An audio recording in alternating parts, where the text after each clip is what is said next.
취득세는 다시 돌려주나요? 돌려줄 것 같습니까?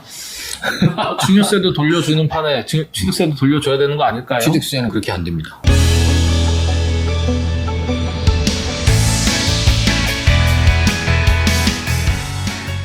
문제를 남겨주시면 답은 저희가 찾겠습니다. 사실 오늘은 그 뉴스 기사에서 이 회사를 보고 여기 내가 아는 선배가 관련 부서에서 일을 하고 있는데 이거 찍어도 돼요 그럼? 여기까지만 해야겠다. 네, 안녕하십니까. 자, 이게 뭐냐면 이제 대기업에서 주식을 이제 자녀에게 증여를 한 거죠.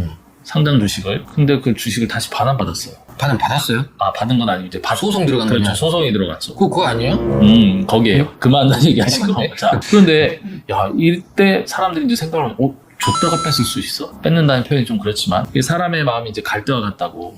사실 줄 때는 이런 마음이었는데 돌아서서 생각해보니까 아닌 것 같아. 그럼 취소해야죠. 저희가 보통 계약도 취소하면 이제 뭐 위약금 문의 만에 이런 논란이 있는데 네.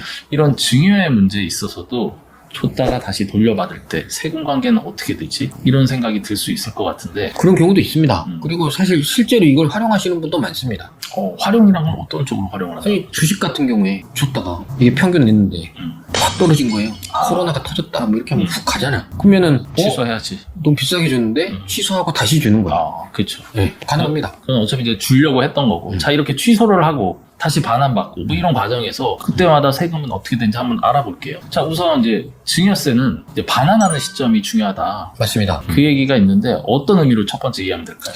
첫 번째로 원래 증여를 하면 증여세를 내는 거죠. 그 증여세 신고 기간이 3개월이에요. 그 3개월 내에 반환을 하면 둘 다 증여 안 한 걸로 취소를 해줍니다. 그러니까 신고 기한 내에 뭐 있었든 안 했든 사실 3개월 이내에만 신고하는 거니까 뭐 그 전에 뭐가 취소했는지 안 했는지조차도 알 수 없지만 네. 그 기한 내에 하면은 반환된다. 그럼 뭐 세금 문제는 전혀 발생한 게 없다. 근데 3개월이 지났다. 뭐 3개월에서 6개월 사이 이렇게 하면 처음에 준 건 증여예요. 근데 다시 돌려받은 건 증여가 아닌 거예요.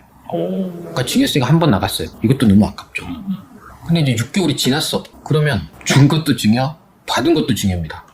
증여세가 두 번 낸 거예요. 왔다 갔다. 갔다가 다시 올 때 또 세금을 또 내야 되는 그렇죠. 상황인데 이제 여기서 6개월이라는 걸 이제 오해하시면 안 되는 게 증여한 시점부터 3개월 그리고 여기서부터 또 3개월, 또 3개월. 네, 이렇게 하면 전체가 이제 6개월이라는 표현을 쓴 거고요. 네. 자, 이제 뭐 월말 기준으로 3개월이냐 이런 거는 이제 빼도록 하겠습니다. 자, 그런데 여기서 이제 첫 번째 고민해야 되는 게 이제 금전, 즉 현금은 다르다. 네. 그리고 또 부동산에 대한 취득세 문제가 있잖아요. 네. 이것도 반환받느냐인데 부동산부터 먼저 알아보도록 할게요. 네. 자, 부동산이라는 거는 기본적으로 이제 증여를 하면 아까 뭐 증여세를 뭐 반환을 받네 아니면 나중에 돌려받네 이 얘기가 나왔는데 취득세는 내야 될 거 아니에요. 그죠. 등기할 때 취득세 내야죠. 자, 그러면은 어떻게 될까요? 취득세는 다시 돌려주나요? 돌려줄 것 같습니까? 증여세도 돌려주는 판에 취득세도 돌려줘야 되는 거 아닐까요? 취득세는 그렇게 안 됩니다. 아, 그래요? 취득세는 무슨 일이 있어도 두 번 내는 겁니다. 예를 들어서 등기할 때 넘어갈 때 내잖아요. 그리고 다시 일로 넘어오면 또 하는 거예요. 그게 뭐 3개월 이내든 관계없이 근데 이제 만약에 증여하기로 해놓고 등기를 안 하고 좀 미적될 수 있잖아요. 뭐 그 자체는 뭐 그게 60일 내에 뭐 원래 등기하는 건데 미적거리도 안 했다. 그럼 뭐 안 냈으면 내는 건 없는 거죠. 일단은 증여라는 게 단순히 증여세 문제가 아니고 부동산은 취득세도 같이 고민해야 된다. 그게 큽니다. 이 부분이고요. 자, 그렇다면 부동산에는 금전은 취득세가 없는데 네. 뭐 취득세이긴 할 필요가 없고 근데 금전, 즉 현금 같은 경우에는 증여세 부과하는 방식이 좀 다르다는데 네. 어떻게 다를까요? 현금은 이게 완전 예외로 줄 때 증여 받을 때 증여예요. 이게 뭐 3개월 내 이런 거를 따지지 않습니다. 왜냐면 이렇게 따져버리면 그냥 줬다가 받았다가 이게 악용될 소지가 너무 많기 때문에 어디에 등록되는 것도 아니고. 이게 조금 제 과한 표현이긴 하지만 이제 요즘에 청문회를 하는데 뭐 색깔은 없습니다. 네. 청문회 하다 보면 이제 돈을 빌렸다, 뭐 증여를 받았다 이런 얘기들을 하는데 잠깐 넣었다가 들어간 건지 이건 증여세를 내야 된다 안 내야 된다 이런 논란성에서 피하기 위해서 이거는 무조건 과세가 된다. 그렇죠. 그건 이제 힘 있는 자들의 이야기고요. 네네. 저희는 원칙을 따라야죠. 자, 그렇다 그러면 오늘 영상에 시작할 때 네. 사실 그 회사 저희가 이제 주식 반환을 청구했잖아요. 네. 그 청구에 대해서는 어떻게 지금 진행이 되고 있을까요? 이제 뭐 소송으로 갈 텐데 이게 이제 우리가 지금 사례에 완전 예외가 하나 또 있습니다. 이게 소송에서 원인 무효로 나오는 경우에 그러니까 뭐 그 회사 같은 경우에는 경영권을 위해서 뭐 서로 합의하고 주식을 증여한 걸로 돼 있거든요. 근데 그 합의가 잘 지켜지지 않았나 봐요. 이쪽에서 볼 때. 근데 이제 저쪽에서는 그게 아니다고 싸우겠죠. 근데 싸워가지고 판결에 이거는 증여가 원인 무효로 반환해라 이렇게 나오면 증여에 대한 원인 자체가 없어진 거잖아요. 기한이 뭐 6개월이 1년이 지났지만 그렇죠.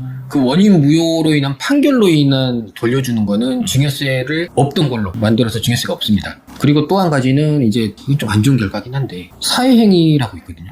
사기쳐서. 네. 그러니까 세금을 낼 게 있는데 그냥 증여해버리는 거야. 그럼 국세청이 가만히 안 있죠. 야, 이거 세금 내기 싫어서 너 증여한 거 아니야? 그 사회행위 취소 소송을 들어옵니다. 그럼 이제 들어와가지고 결과가 났는데 이거는 사회행위다. 이렇게 판결이 되면 이때 증여세를 냈더라도 그걸 돌려주게 돼 있어요. 근데 원래는 안 돌려줬습니다. 근데 이거 너무한 거 아니냐? 사회행위로 세금도 가져가는데 이것도 안 돌려줘? 해가지고 이제 그건 돌려준 겁니다. 지금 얘기는 이제 법원의 판결을 받아야지 그게 이제 취소가 되는 거고. 그렇죠. 결국에는 원인이 무효가 되는 일이 사실 이제 우리 가족 간에는 그렇게 무효될 만큼의 어떤 법률적으로 다툼이라든지 무효로서 소송 가서 이기기에는 사실 쉽진 않은데. 쉽지 않습니다. 근데 사실 저는 뭐 이 내용을 보면서 현실적으로 뭐 일반인들에게 좀 있을 수 있는 일이 우리 보통 그런 거 있잖아요. 내가 너에게 이 부동산을 줄 테니 나를 갖다가 죽을 때까지 부양해라. 효도증여. 그렇죠. 그런 거죠. 또 효도증여. 이런 건데 이런 것들도 과연 이런 원인 무효 소송으로 갈 수 있는지 사실 이런 건 저희가 뭐 이제 법률적으로 따져봐야 되니까 여기 영상에서 다루지는 않겠지만 아마도 이게 실질적으로는 앞으로 점차 확대될 것 같아요. 네. 이런 부분들 좀 고려하셔야 되고 일단은 오늘 영상은 이제 뭐 증여하실 때 마음을 굳건히 하셔가지고 변동사항이 없는 게 좋겠지만 혹시라도 마음이 변심하셔가지고 그게 좋은 일이든 나쁜 일이든 그랬을 때는 시점을 잘 따지셔가지고 세금도 같이 한번 따져보셔야 된다. 이 얘기로 마무리하겠습니다. 네. 자, 오늘의 한 줄 평 하신다고요. 상속증여 신중하셔야 합니다. 마음이 변하셨다면 기간을 확인하세요.